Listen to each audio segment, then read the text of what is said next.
Hi friends, ನಿಮ್ಮೆಲ್ಲರಿಗೂ about Karunadu YouTube ಚಾನಲ್ಗೆ ಸ್ವಾಗತ. ಪ್ರತಿಯೊಬ್ಬರಿಗೂ ತನ್ನ ಇಚ್ಛೆಯಂತೆ ಬದುಕಬೇಕೆಂಬ ಆಸೆ ಇರುತ್ತೆ. ಅದಕ್ಕೆ ಉದಾಹರಣೆ ಚಿಟ್ಟೆ ನೋಡ್ಬೋದು ನಾವು. ಅದು ತನ್ನ ಇಚ್ಛೆಯಂತೆ ಸ್ವಚ್ಛಂದವಾಗಿ ಹಾರಾಡ್ತಿರುತ್ತೆ. ಆದರೆ ಆ ಬಟರ್ಫ್ಲೈನ ಜೀವಿತಾವಧಿ ಕೇವಲ 2 ವಾರದಿಂದ 2 ತಿಂಗಳುಗಳಷ್ಟೇ ಇರಬಹುದು ಅಷ್ಟೇ.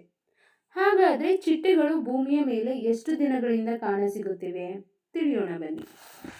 ಈ ಭೂಮಿಯ ಮೇಲೆ ಚಿಟ್ಟೆಗಳ ವಾಸ್ತವ್ಯ ಸುಮಾರು 14 ಕೋಟಿ ವರ್ಷಗಳಷ್ಟು ಹಳೆಯದು. ಹಾಗೂ ಚಿಟ್ಟೆಗಳು ಸಹ ಪರಾಗಸ್ಪರ್ಶ ಕ್ರಿಯೆಯಲ್ಲಿ ಜೇನುಹುಳುಗಳಷ್ಟೇ ಪ್ರಮುಖ ಪಾತ್ರ ವಹಿಸಿ ಗಿಡ ಬಳ್ಳಿಗಳ ಸಂತಾನೋತ್ಪತ್ತಿಯಲ್ಲಿ ಸಹಾಯ ಮಾಡುತ್ತವೆ. ಆದ್ದರಿಂದ ಇವು ಅಷ್ಟು ಹಳೆಯ ಕೀಟಗಳಾಗಿವೆ. ಹಾಗಾದರೆ ಕೀಟಗಳೆಂದರೇನು? ವಿಭಜಿತ ದೇಹವುಳ್ಳ ಹಾಗೂ 6 ಕಾಲುಗಳುಳ್ಳ ಜೀವಿಗಳನ್ನು ನಾವು ಕೀಟಗಳೆಂದು ಕರೆಯುತ್ತೇವೆ.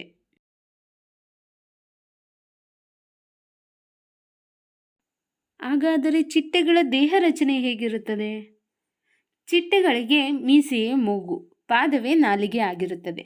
ಚಿಟ್ಟೆಗಳು ಎಲೆ ಹಾಗೂ ಹೂವಿನ ಆಕಾರ ಅಥವಾ ಬಣ್ಣವನ್ನು ನೋಡಿ ಮೀಸೆಯಿಂದ ವಾಸನೆಯನ್ನು ಗ್ರಹಿಸಿ ಆಹಾರ ಸಸ್ಯವನ್ನು ಗುರುತಿಸುತ್ತವೆ.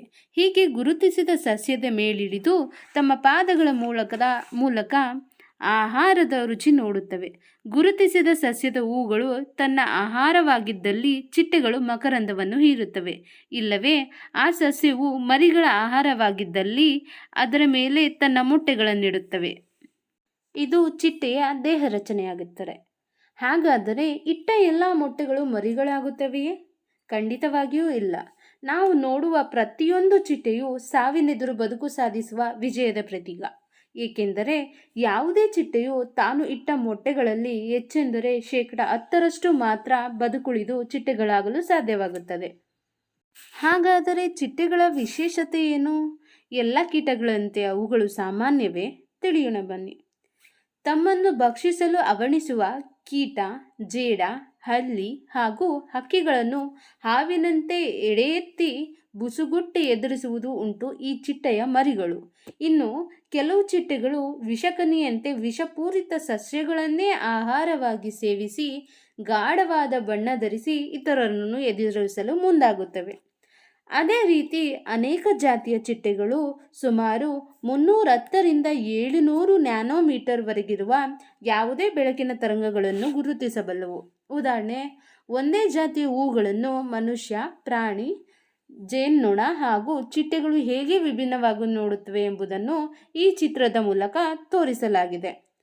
ಇನ್ನು ಬಣ್ಣಗಳನ್ನು ಗುರುತಿಸುವ ಸಾಮರ್ಥ್ಯದ ವಿಚಾರಕ್ಕೆ ಬಂದಲ್ಲಿ ಜೇನ್ನೊಣವು 3 ಬಣ್ಣಗಳನ್ನು ಗುರುತಿಸುತ್ತದೆ. ಅವುಗಳೆಂದರೆ ಅತಿನೇರಳೆ ಅಥವಾ ಯುವಿ, ನೀಲಿ ಮತ್ತು ಹಳದಿ. ಆದರೆ ಜೇನುನೊಣ ಹಾಗೂ ಇತರ ಕೀಟಗಳಿಗೆ ಕೆಂಪು ಬಣ್ಣವನ್ನು ಗುರುತಿಸಲು ಸಾಧ್ಯವಿಲ್ಲ. ಆದರೆ ಚಿಟ್ಟೆಗಳು ಕೆಂಪು ಬಣ್ಣವನ್ನು ಗುರುತಿಸುವ ಸಾಮರ್ಥ್ಯವನ್ನು ಹೊಂದಿವೆ. ಹಾಗಾದರೆ ಚಿಟ್ಟೆಗಳಲ್ಲಿ ಹಾನಿಕಾರಕ ಚಿಟ್ಟೆಗಳಿಲ್ಲವೇ? ಖಂಡಿತವಾಗಿಯೂ ಇವೆ. ವಿಷಪೂರಿತ ಚಿಟ್ಟೆಗಳು. ಅನುಕರಣಾ ತಂತ್ರದಲ್ಲಿ ಚಿಟ್ಟೆ ಹಾಗೂ ಇದನ್ನು ಅನುಕರಣೆ ಮಾಡುವ ಚಿಟ್ಟೆಗಳು 2 ವಿಷಪೂರಿತವಾಗಿರುತ್ತವೆ. ಪರಭಕ್ಷಕ ಜಂತುಗಳ ಹಾವಳಿಯಿಂದ ದೂರ ಉಳಿಯಲು ವಿಷಕಾರಿ ಸಸ್ಯಗಳನ್ನು ತಿಂದು ಆ ವಿಷವನ್ನು ತಮ್ಮ ದೇಹದಲ್ಲಿ ಶೇಖರಿಸಿಕೊಂಡು ವಿಚಿತ್ರ ಶಬ್ದವನ್ನು ಮಾಡುತ್ತವೆ. ಈ ಶಬ್ದವನ್ನು ತಿಳಿದ ಪರಭಕ್ಷಕಗಳು ಅವುಗಳ ಬಳಿ ಸುಳಿಯುವುದಿಲ್ಲ.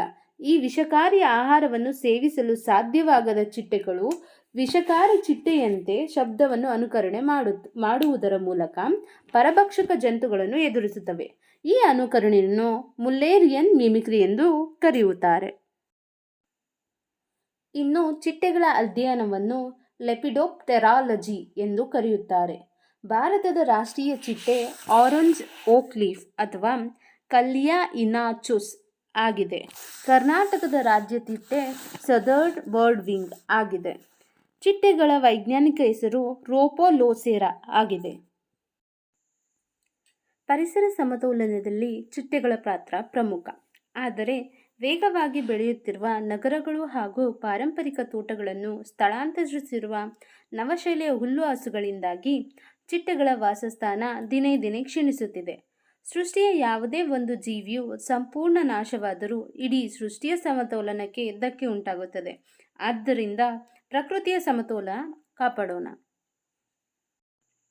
ಗೆಳೆಯರೇ, ನೀವು ಚಿಟ್ಟೆ ಪ್ರಿಯರಾಗಿದ್ದಲ್ಲಿ ಬೆಂಗಳೂರಿಗೆ ಸಮೀಪವಿರುವ ಬನ್ನೇರುಘಟ್ಟ ರಾಷ್ಟ್ರೀಯ ಉದ್ಯಾನದಲ್ಲಿ ಬಟರ್ಫ್ಲೈ ಪಾರ್ಕನ್ನು ವೀಕ್ಷಿಸಿ ಕಣ್ತುಂಬಿಕೊಳ್ಳಬಹುದು. ಈ ವಿಡಿಯೋ ನೋಡಿದ್ದಕ್ಕಾಗಿ ಧನ್ಯವಾದಗಳು.